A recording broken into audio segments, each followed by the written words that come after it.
Order! Order! You are an incorrigible delinquent at times. Behave yourself, man!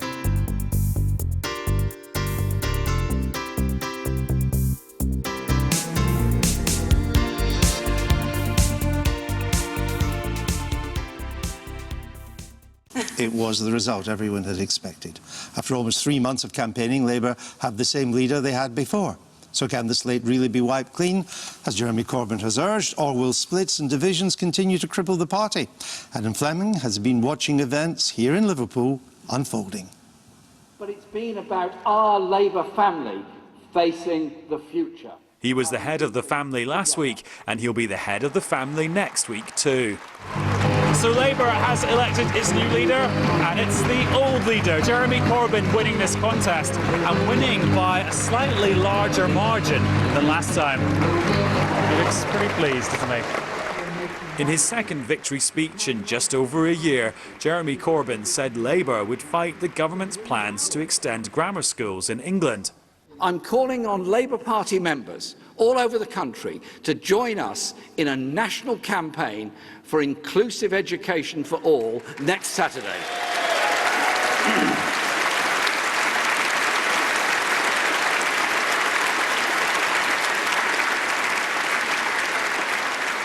The Tories' plans for grammar school segregation of our children expose their divisive and damaging agenda for our country.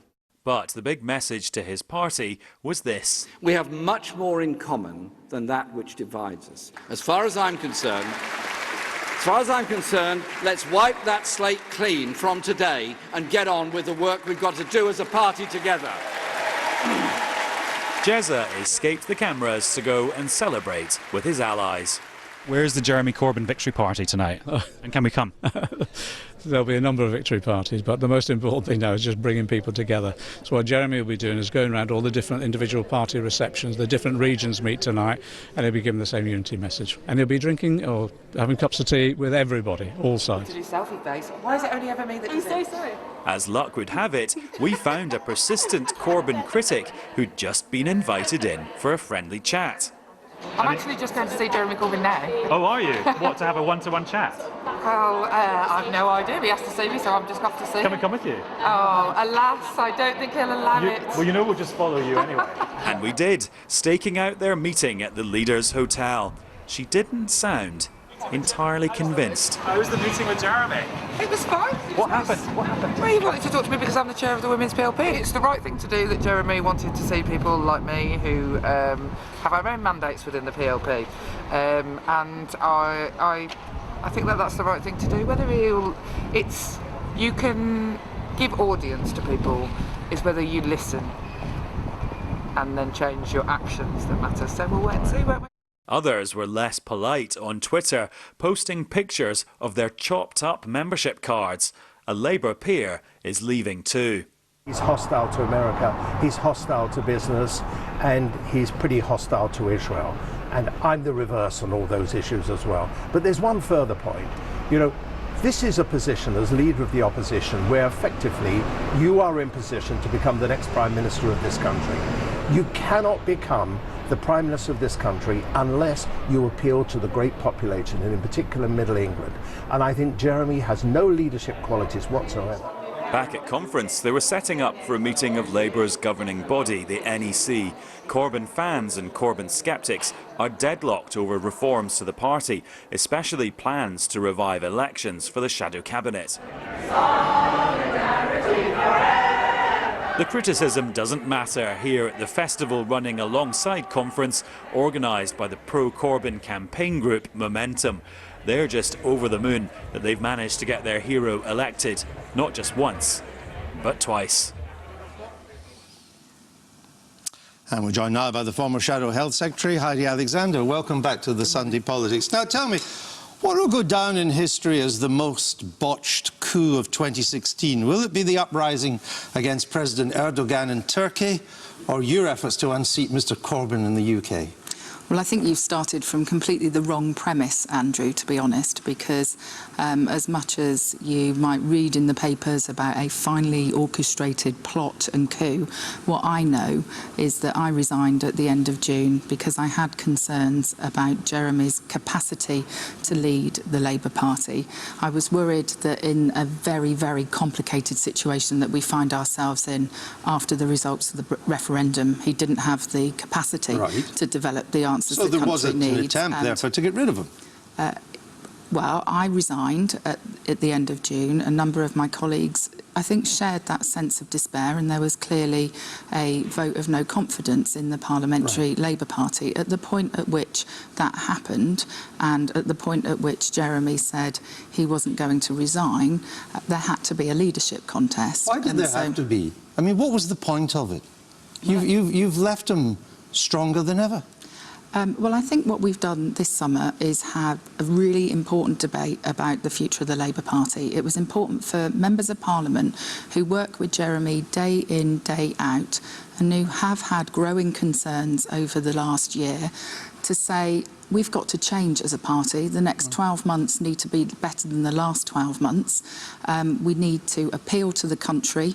We need Jeremy to understand that if we're going to be a credible and effective opposition and a government in waiting, then he actually needs to get his act together. So does he understand that now? Well, I hope so, but only time will tell. But we don't know, so it may all have been for nothing. Well, I think you'll probably need to ask him the next time he comes on your show. But you were the ones that sparked this process off. Do you not have any doubt that he will lead Labour into the 2020 election? Well, a week is a long time in politics, Andrew, and who knows when the next general election is going to be. Well, I said 2020. That's what it is. That's what it's scheduled to be. Of course, there could be a surprise, though Labour would have to vote for that in the Commons. But let's assume it's 2020. It goes its full year. Are you in any doubt that Mr. Corbyn will lead your party into that election? Well, I think what Jeremy needs to do is prove that he can unite the party and that he can craft a message that appeals to the country. I don't think anyone wants to continue the leadership contest of the summer. But what people like me are determined to do is to continue fighting for a Labour Party that speaks to and for the whole of the country, and one which is capable of winning the next general election. So you do have some doubts then? That's not what I said. I think what we need to focus our efforts on. I know what you said, you focus, but it's a simple question. Do you or don't you have doubts that he can win the next election? Well, I think Jeremy needs to prove that he is a competent and capable leader of the opposition. You've said that. Of course, everybody who's leader of the opposition needs to prove they're competent. It would seem, from your inability to give a straight answer, that you do have doubts that he will win. Indeed, you even seem to have doubts that he'll lead your party into the next election. Well, I've been honest. It would be quite strange for me, Andrew, having been so explicit over the summer, to come onto your programme and say that overnight the concerns that I had expressed had evaporated. Clearly, Jeremy is to be congratulated on winning for a second time, and he won a clear victory. But because people have voted for him in the numbers that they have, doesn't mean that somebody like me automatically changes my mind. And I think there are a number of things that he could do to actually try and move the party forward. Give me the most important one. Well, I think that he needs to commit unequivocally to a majority of the shadow cabinet being elected by the Parliamentary Labour Party. MPs need a new top team to coalesce around. Jeremy has talked about extending olive branches. He's talked about wiping the slate clean. The time for words is over. We now need action. That would be one clear thing that he could say today, which would show his willingness to compromise. It's an interesting point, that not just a third or a minority, that a majority of the shadow cabinet should be elected by the Parliamentary Labour Party. That's the proposal. That's my first. I have other ideas I understand, as well. but that's an important one, and it's been on the agenda too, as to how the shadow cabinet should be chosen. Do you really think he's going to do that? Well, let's wait and see. I mean, he's been clearly playing for time in the NEC. I think what would be really useful in the 24 hours following his election is for him to show that he has learnt from the last 12 months, and an elected shadow cabinet would be one way of doing that. I also think... But can I just ask, why would he do that? Because his support His constituency, if I could put it that way, is the membership in the country. He's particularly the new members, so he got 85% of their votes. He knows the PLP can't stand him. So why would he hand the power to choose his shadow cabinet to that part of the Labour Party which likes him least? I think you are characterising the Parliamentary Labour Party incorrectly, Andrew. At the end of the day, Jeremy needs to build a team in Parliament in order to fulfil the basic functions of a parliamentary opposition. The basic duties of parliamentary opposition cannot be carried out if you don't have a team. Clearly, people were concerned about the direction of travel over the last year. We've been concerned about dreadful results in local elections. We've been concerned about the inability to go out and really make the case strongly for us staying in the EU. And so if Jeremy wants to be a strong and effective opposition, he needs a team in Parliament. And he won't be able to do that job without it. And so he's got to find a way through this process. I think that all of us need to behave with maturity and humility going forward. Indeed. And that I think there's some options here that he could be exploring. All right. But if he doesn't follow your advice, and if he sticks with the leader largely appointing the shadow cabinet, many would say if it was good enough for Ed Miliband to do that, it should be good enough for Jeremy Corbyn to do that. If he continues on that route, should centrist MPs like yourself serve in that shadow cabinet? I won't be serving in that shadow cabinet. I have been explicit in my views. Indeed. This summer, and as I've already said to you, they haven't changed overnight simply because Jeremy has been elected. Can you just explain why, given that, I mean, I'm not quite sure what else he has to do. He's won 2 leadership elections by massive majorities, the second one even bigger than the first. So he's clearly the choice of the party in the country. Why would not you join his shadow cabinet?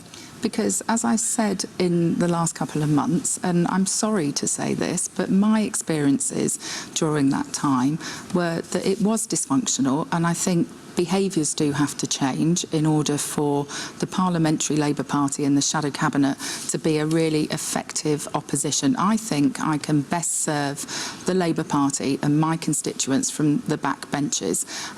If we know how this works, if I were to return to the front bench in a couple of weeks' time, you would be saying to me, Heidi Alexander, you said all of these things over the summer. Have you now changed your mind? I don't think that's good for anyone. It's not good for me, it's not good for Jeremy, and it's certainly not good for the Labour Party. Would you advise like-minded MPs to do the same, not to join Mr Corbyn's shadow cabinet?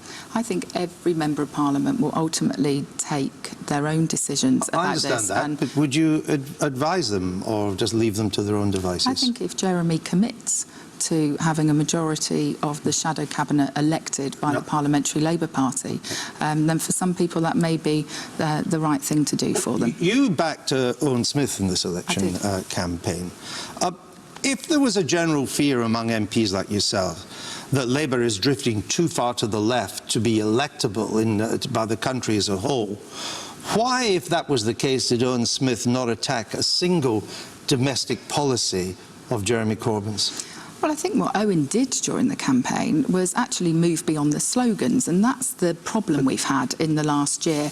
And so Jeremy talks about investing $500 billion in a capital investment programme, but has absolutely no idea where that money comes from. Well, Owen Smith talked about $200 billion. He had no idea where that was coming from either. He did set out very clearly where that money would come from. He said that you would issue long-term gilts and be honest about the fact that you would need to borrow. And that's what Jeremy Corbyn's going to do as well. No, that's very different from what Jeremy Corbyn and John McDonnell have been saying. And we can get bogged down in the technicalities of this. I guess the point of my question was that there was no real policy differences. If the fear is a drift of your party to the left to make it unelectable, your side didn't stake. It was mainly about, well, we're just as left-wing as Mr Corbyn, but we're more electable. That was his position. You didn't have any major policy differences with the leader. Well, I think we did, actually. We spoke about the EU referendum and our commitment and our belief that the British people should have a say on the final Brexit deal, either in a second referendum or at a general election. There were differences around areas of defence policy as well. And but so no, I to said say on that domestic there were, was my original question. Sorry, I understand the difference on defence. It's clear that the party membership has changed. There's been revolution may be too strong a word, but there's a clear difference between the new members who've come in and those who were party members at the election, even last year in May of 2015.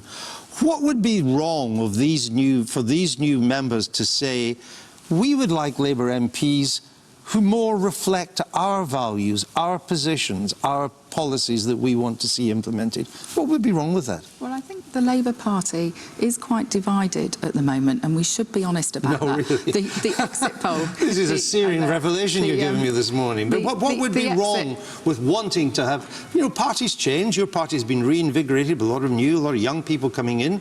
What would be wrong with them saying, actually, I would quite like to have an MP represent me that is more in tune with what I've signed up for? Well, I'm not sure it's really about that, to be honest. I mean, certainly my own experience in my constituency, someone who is a hard-working member of Parliament, I've spoken to a lot of those new members who value the work that I do in my constituency, but some of whom have taken the decision clearly to vote for Jeremy still. We should remember that since Jeremy's election, 80,000 people joined between then and the freeze date of the 12th of January. And so there were 80,000 people that had, by and large, joined because of Jeremy, but who hadn't yet had the opportunity to vote for him. And I think that if you understand that, are you in trouble in Lewisham yourself? I hope I'm not, but I know that there are people who are agitating against me. I've got one rather very quick question. You were Shadow Health Secretary, right? What do you think when you see Diane Abbott doing your job now? Well, I think that Diane Abbott has one of the biggest and most responsible jobs in Parliament. That we know. And I think that she needs a team around her to actually do that job effectively. The only way she will get that team is if Jeremy agrees, I think, to shadow cabinet elections. And that's a point that has come through loud and clear from you. Heidi Alexander, thank you. Thank you. So Labour MPs who prompted this leadership contest have lost the argument. They failed to persuade Labour Party members to vote for their man. But can centrist Labour MPs use the party machinery to take back control, if that's what they want to do? Here's our Adam again. The National Executive Committee is the Labour Party's ruling body. Win control of the NEC and you win control of the beating heart of the party. Since Jeremy Corbyn first became leader, there has been a fine balance on the NEC between his loyalists and those hostile to his leadership. In anticipation of his re-election, the deputy leader, Tom Watson, has recently been squaring up to Mr Corbyn in the latest round of this battle. The committee has 33 members, representing local parties, unions, MPs, MEPs and young activists. Going into the party's conference, the NEC looks to have tipped slightly in the leader's favour, with 18 Corbyn-leaning members to 15 anti-Corbyn voices, although one or two of these could tilt either way on certain issues. The pro-Corbyn bloc has been boosted by two new members, Ria Wolfson and Claudia Webb, who will replace two of Mr Corbyn's critics this week. However, the NEC recently agreed a rule change that could allow Scottish Labour leader Kezia Dugdale and Welsh First Minister Carwyn Jones, both hostile to Mr Corbyn, to be added to the committee. Tom Watson is also leading the move to restore elections to the shadow cabinet, a plan overwhelmingly endorsed by Labour MPs. The shadow cabinet currently picks 3 of its own to sit on the NEC. Currently 2 of the 3, John Trickett and Rebecca Long-Bailey, are pro-Corbyn. The other, Jonathan Ashworth, is a Corbyn sceptic. If Labour MPs were allowed to elect people to the shadow cabinet, it could result in more centrists on the NEC. Meanwhile, Mr Corbyn is promoting the idea of giving ordinary party members and trade unions more say on the committee. control of the NEC could allow Jeremy Corbyn and his allies to change the rules for future leadership elections, which would make it almost impossible for MPs and MEPs to stop another left-wing candidate making a future bid for the leadership. And the move perhaps most feared by MPs, a mandatory reselection process before any general election. And we're joined now by Ria Wolfson, a Jeremy Corbyn supporter. She was recently elected to the National Executive Committee, takes up her seat at the end of this week, and by Luke Akehurst, who supported Owen Smith in the leadership campaign. Welcome to both of you. Well, let me come to you first. What is the current, in your view, balance of power on the NEC as it stands at the moment? It's very finely balanced. The figures I would have would be 16 members that clearly support Corbyn and maybe 17 that don't, but on some votes he would have a majority. Very finely balanced. Do you agree with that? Yeah, I think it is very finely balanced. I think last count we saw it as with the recent elections, with Jeremy Corbyn supporters winning all 6 of the constituency Labour Party seats. And that brought it up to be more evenly balanced. And if not, tipping the balance. What about this decision to appoint Scottish and Welsh representatives to the NEC? And I understand that as it stands at the moment, they would be appointed by the leaders of the Scottish and the Welsh Labour parties.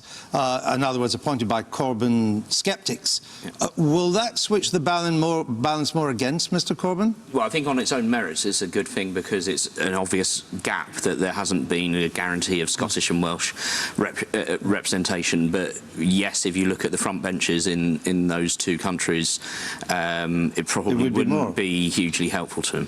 What would you think of that? Yeah, I agree. I think it probably will change the balance of power. I'm really disappointed with how this has come about. I think it's incredibly important to have an elected Scottish and Welsh representative, if not regionally generally, but this isn't elected. So you think that if we do have Scottish or Welsh representatives, they should be elected by the membership in Scotland and Wales? Absolutely, and I think actually the real shame with this is this decision. It's not an interim thing, so it's not like we're moving towards having better representation. It's an indefinite thing, and it's actually taking an incredibly important issue off the table indefinitely now for political reasons. What would be wrong with that? The problem is we actually, during the Collins review, the moderate wing of the party actually put forward proposals that would have guaranteed members on the NEC elected by 1 member, 1 vote from each nation and region of the UK, and we didn't manage to get that through, and in fact the left of the party opposed it at the time. Or is it going to happen? The Scottish and the Welsh reps being appointed, because I understand that there may be attempts to overturn it this week on the conference I think floor. that's probably one of the more interesting things that is going to happen this week, that it'll probably go to a vote on conference floor.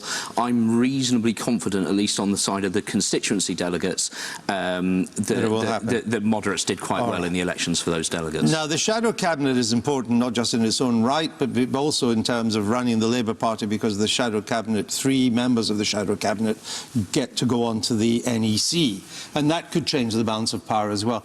Are you in favour of elections for the shadow cabinet, and if so, by whom?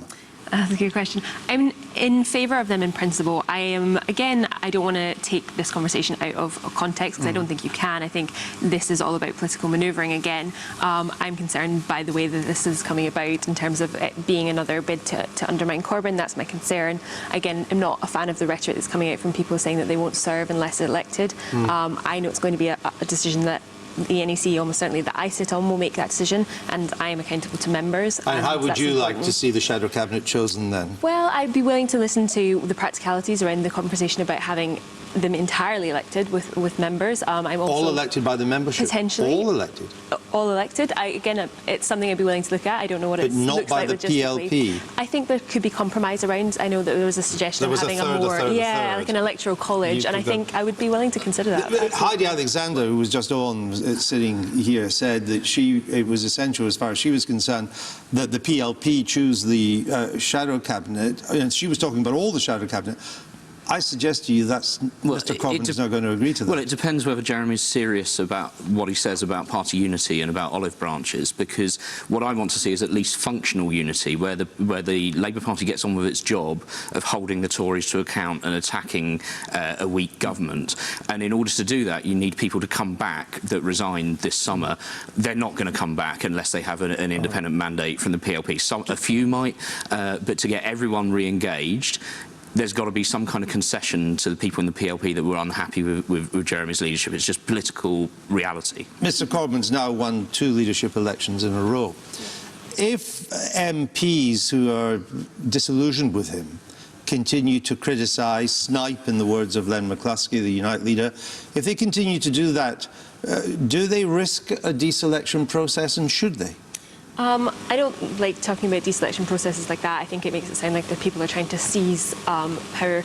I think that is a decision for local parties. I think actually what the conversation we should be having, and why this has come about, the conversation about mandatory reselection, is that people are incredibly unhappy. There's obviously a rift between the Parliamentary Labour Party and members. That has to be resolved. I think it can be resolved in other ways apart from mandatory reselection, and I think that those other ways should absolutely be the priority. But, I mean, aren't we in a process where the Parliamentary Labour Party now has to change to reflect the membership of the new Labour Party? That at the moment there is a disconnect between the kind of people who've signed up to join Labour and the sort of people who represent Labour in the PLP. Is it not inevitable that some of these will be changed in the months and years ahead? Or the other way that it could happen is that the composition of the membership could change to reflect Labour voters more, because at the moment we have a membership that is way to the left even of the people that already vote Labour, and demographically is dominated by graduates and well-off people from the south of England. So it doesn't actually represent the Labour heartlands. So you're going to start a centrist momentum?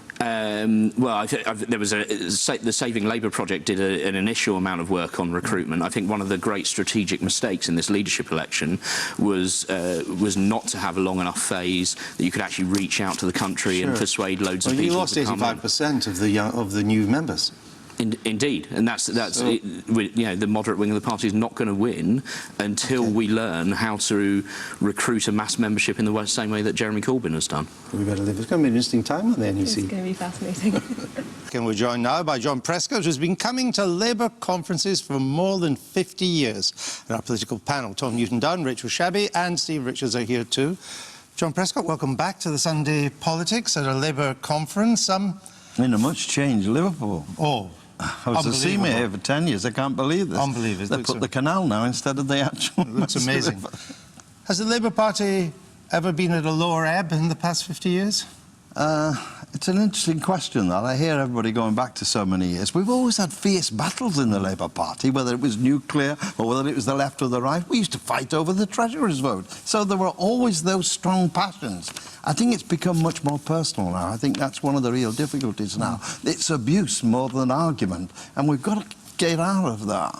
Do you share the fears of your old colleague Neil Kinnock that there might not be a Labour government again in his lifetime? Neil Kinnock? Who was it? I think he was leader of the Labour Party once. Yeah.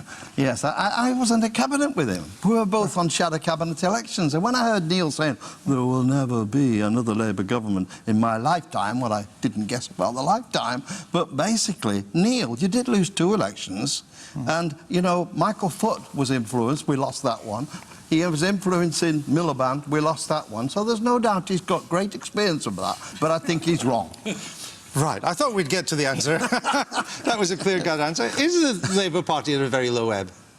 It is, but I think you're absolutely right that it's a great myth that in the past there weren't huge, passionate internal debates. Under Wilson's leadership, there were divisions all over the place, and he won, what did he always say? Oh, he won 4 elections out of 5, with all that going on with the pipe. But it's become much more personal now with the social media thing going on, and that kind of raises it to a different temperature. But if it was accepted that they could argue over policy, as has been the case in the past, as will be the case with the Conservatives over Brexit, then there might be a way of working round this. But as things stand at the moment, it's a completely nightmarish, circuitous debate where the MPs slag him off and then his supporters slag them off and gets nowhere. The danger for Labour is, earlier in the programme we were talking about elections to the NEC, who's going to hold the balance of power there, and the battle's coming. There's argument over how do you choose the shadow cabinet. Labour really can't afford another year of talking about itself. No. No, that's absolutely right. And, you know, the public isn't remotely interested in these very tedious internal machinations. Look, Jeremy Corbyn has proved himself twice.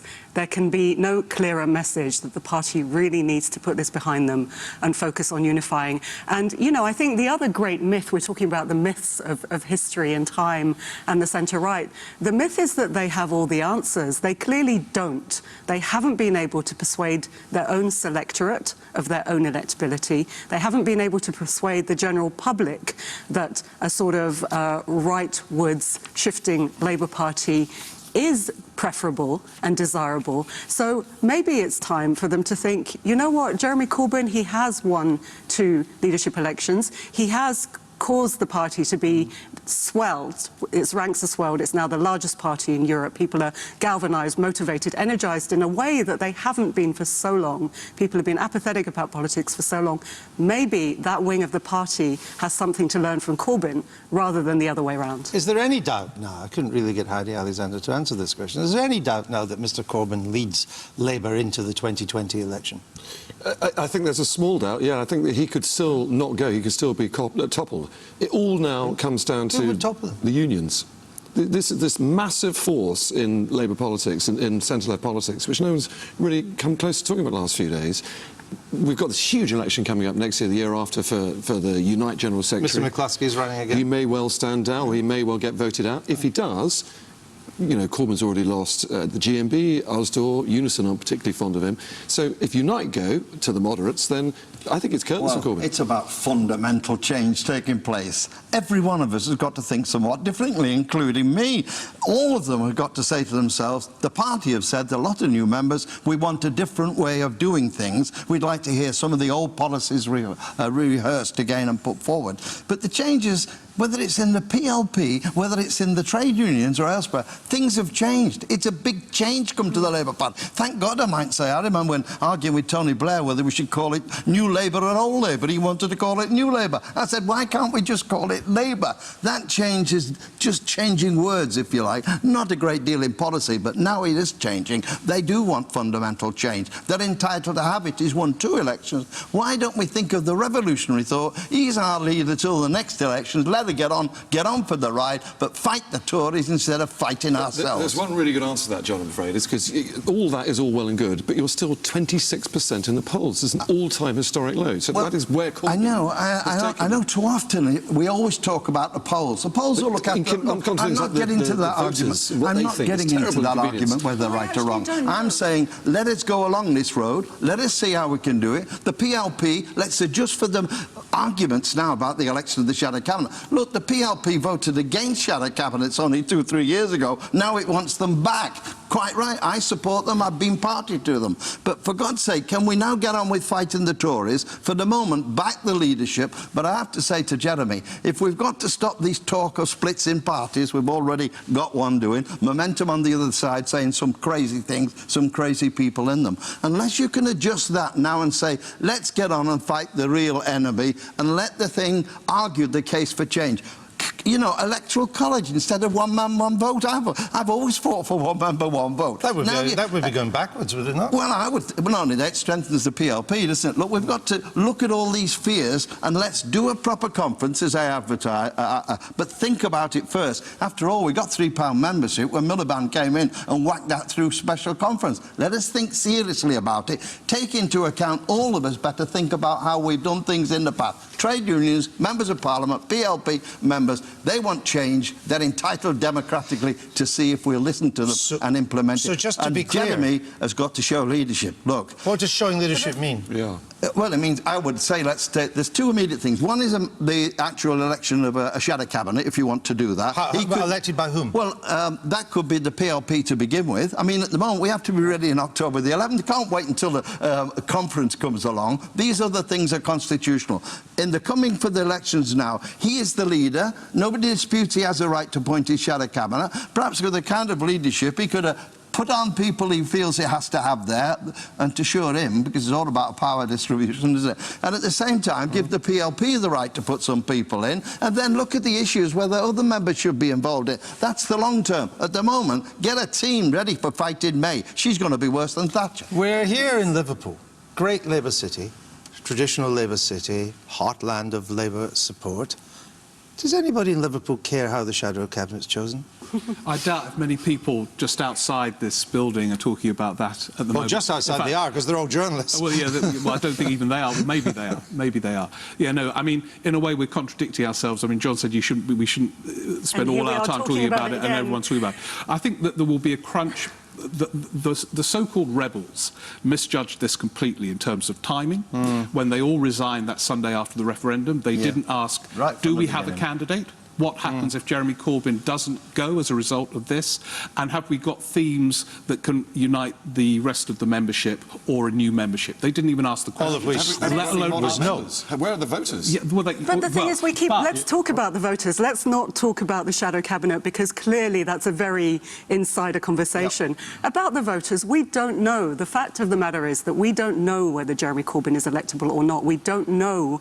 We don't know how he would fare with a united team behind him, with over 500,000 members canvassing, campaigning, talking about his policies. We don't know if for this time, a time when we're dealing with massive inequalities, when we're dealing with rampant just food banks and child poverty and things that should not happen in one of the wealthiest countries in the world, we don't know whether what the Labour Party is proposing under Jeremy Corbyn is going to resonate. We haven't tested it. We'll get a chance to find out. And one of the things that's interesting is that clearly the membership of the party has changed dramatically, even in the past 12 months. Will the parliamentary party change as a result of that? The talk of deselection or reselections on the agenda. That's what Mr. Corbyn had to say this morning. Listen, I wish them well. The relationship between an MP and their constituency is a complex one. It's not necessarily all the policy tick-boxing exercise. It's also the relationship to the community, the effectiveness of representation and all those issues. Let's have a democratic discussion, and I think the vast majority of MPs will have no problem whatsoever. Is it not inevitable, given, and you've talked about yourself, this huge change that's taken place in the Labour Party membership, that the parliamentary party will have to change to reflect that? Because to some extent the PLP is the creation of the previous membership, not the new membership. That's true, that's a point. But what concerns me, look, some people were opposing is when he got elected within weeks and pulling out the cabinet. I don't think they're going to change. They will say, right, we want to do it from the back benches. They don't want to defy the party, so I'll fight for the party from the back benches. It's a point. But the greater majority of those in the PLP didn't want to go along this really road of no confidence. That was one where they were kidded into believing that if they had a big enough no confidence, he'd pick up the revolver and shoot himself. It never was going to happen. So let's say, look, you keep your view. If you don't want to get involved, fine. But now you are required to take account of 2 votes, a party wanting changes, and looking at the policy issues between us rather than fighting ourselves. I think that will come about, but he's got to show leadership, frankly. He is the man in charge of it, and that's why the election of the cabinet has become more important inside the PLP. It's a struggle, isn't it? Yeah. And the PL produced a whole package of things with electoral reform. Let's get on with that, put it on the side, get a team ready for October the 11th so we can fight the Tories. Our people want to see us using our energy, fighting the Tories, and I think majority of MPs are on board for that. Will Rachel get to see her united Labour Party behind Mr. Corbyn going into an election? No. I think this is the thing of the myth. We just have to look at the facts on the table. The Labour Party, the PLP and in the country, we look at the 300,000 who did vote for Owen Smith, they are so far apart ideologically. There's the hard left and there is the Blairite right. And those two are just never going to unite. And it's all well and good John saying so. I admire your optimism, John, but you and I know it ain't going to happen. It didn't happen. It's got to be for our people. The party wants that. The country wants it. And, you know, if you're pressed to get on side, instead of being so vicious about Corbyn, not only your paper, your paper, but most of them have had a kind of hostility that's not been seen before. And it affects... Pardon? It's taken 10 minutes to be our fault, but eventually we got there. Well, You're in the courts Very again, so briefly. perhaps we'll wait and see whether that I is. think the ideological gap is as big that big? as the early 80s, partly for a negative reason that on both sides there is a complete lack of clarity about what they believe in and where they want to go. In the early 80s, Roy Jenkins and Co knew exactly what they were for, and so did Tony Benn. There isn't that clarity of division now. It's all blurred and muddled. So there's both a problem there and an opportunity. Second, I think the crunch point in this Parliament for Jeremy Corbyn will be not now, obviously, but if and when the Tories have a crisis over Brexit, and if at that point Labour at 25, 26% in the polls, he will have a crisis. Very well. Let me interrupt you, because the really big political event yesterday wasn't what was happening here in Liverpool. It happened on BBC One on your TV screens, and it was Ed Bowles in Strictly. Let's just see how that went.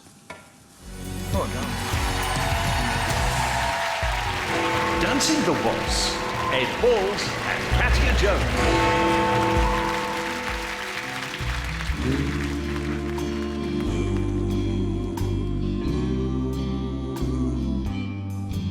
Are you lonesome tonight?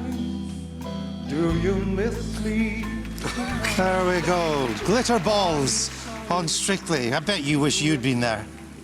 I turned it down some time ago. Did you? Yeah, I didn't. So did I. You know, I know that. What was that woman, the MP, that did it? Edwina. And the BBC journalists. The public like people like that, and they support it in many ways, but they fall out because they can't dance. Yeah, that is a drawback, I suppose. I suppose you're supposed to be able to dance. They love them for not dancing. They love the fact they're trying. Yeah, and they kept it, but they didn't win. Now, I love dancing myself, and frankly, my wife and I, but, you know, you've got to have some movement. You know, there's got to be a flow in the body and the feel of the music. Oh, I think you've got it there. Dancing tonight. Oh, God, you want to do it, I can tell. Doesn't he? He wants to. No, I love dancing, but that's not dancing. Dancing's about the movement of the body, the spirit, the music. That's not that. You should be a judge. You should be a judge on the programme. I'll give it 8. Ben Paul's been in his old job with you today, talking about Jeremy Corbyn. Yeah. People say, oh, they love this. I mean, you know, it kind of humanises, doesn't it? And this I can see a petition starting to get him on, don't you? It's going to happen. Well, I'd go on. I'd have on the back, vote Labour again. Oh, we may have to speak to compliance about that. Anyway, listen, it's become a kind of part of the Constitution that you and I have to meet at a Labour conference, so it's good to see you. 2 comedians together. There we go. One day we might get a proper job. That's it from Liverpool for today. Thanks to all of my guests. I'll be back next week at the Conservative Party conference in Birmingham with more Sunday politics.